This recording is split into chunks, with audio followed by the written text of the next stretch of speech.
వచ్చే విద్యా ఏడాది నుంచి తల్లికి వందనం పథకం అమలు చేస్తామని మంత్రి కందుల దుర్గేష్ స్పష్టం చేశారు. ఇంట్లో ఎంతమంది పిల్లలున్నా వారందరికీ అందేలా చూస్తామన్నారు. ప్రతిపక్ష హోదాకి కావాల్సిన సభ్యుల సంఖ్య లేకపోతే ప్రతిపక్ష హోదా రాదని జగన్ కు ముందే తెలుసని మంత్రి అన్నారు. కూటమి ప్రభుత్వం ప్రవేశపెట్టిన బడ్జెట్ ప్రజారంజకంగా ఉందని మంత్రి స్పష్టం చేశారు. గత ప్రభుత్వం మనం చూసాం, తెలుగు భాషను పూర్తిగా నాశనం చేసే విధంగా వాళ్ళు ఇంగ్లీష్ మీడియం మాత్రమే ఉండాలనేటువంటి ఆలోచన ఏదైతే చేశారో దానికి భిన్నంగా ఇవాళ తెలుగు భాషని పాఠశాల విద్యలోను కళాశాల విద్యలోను ఉంచడం మాత్రమే కాకుండా ప్రత్యేకించి ఒక అభివృద్ధి కార్యక్రమాన్ని తెలుగు భాషా వికాసాన్ని కలిగించడానికి వీలుగా డబ్బు కేటాయించడం, నిధులు కేటాయించడం అనేది ఈ ప్రభుత్వానికి తెలుగు భాష పట్ల ఉన్నటువంటి చిత్తశుద్ధిని స్పష్టంగా తెలియజేస్తూ ఉంది. ఈ విషయాలన్నీ చూసుకుంటే ఇది సమగ్రమైనటువంటి బడ్జెట్.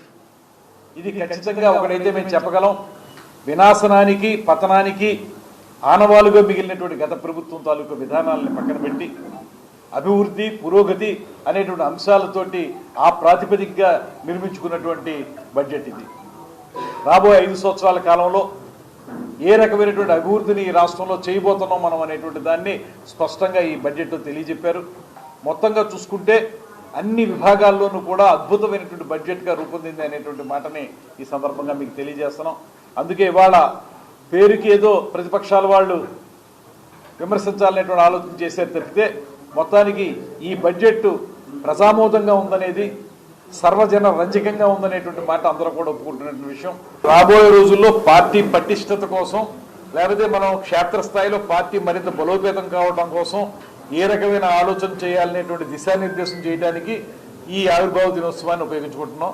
అధికారంలోకి వచ్చిన తర్వాత ఒక పక్కన అధికారంలో ఉన్నాం, మరో పక్కన పార్టీని కూడా సైమిల్టేనియస్గా ముందుకు తీసుకెళ్లాల్సినటువంటి అవసరాన్ని మన అధ్యక్షులు పవన్ కళ్యాణ్ గారు ప్రత్యేకంగా ప్రస్తావించారు. రేపు 14వ తారీఖున పిఠాపురం వేదికగా జరిగేటువంటి సమావేశంలో ఆయన దిశానిర్దేశం చేసి ఏప్రిల్ నుంచి వారే చెప్పారు, అధ్యక్షులు వారే చెప్పారు, మనం పార్టీ పరంగా చేయాల్సిన కార్యక్రమాలు ఏమిటనేది యాక్షన్ ప్లాన్ ఆ రోజు అనౌన్స్ చేస్తూ ఉన్నారు. దాన్ని బట్టి ఏప్రిల్ మొదటి నుంచి మేము నెక్స్ట్ ఇయర్ అంతా కూడా కంప్లీట్గా క్షేత్రస్థాయిలో ఏ రకమైన నిర్మాణం జరగాలనేటువంటి దాని మీద దృష్టి పెట్టాం.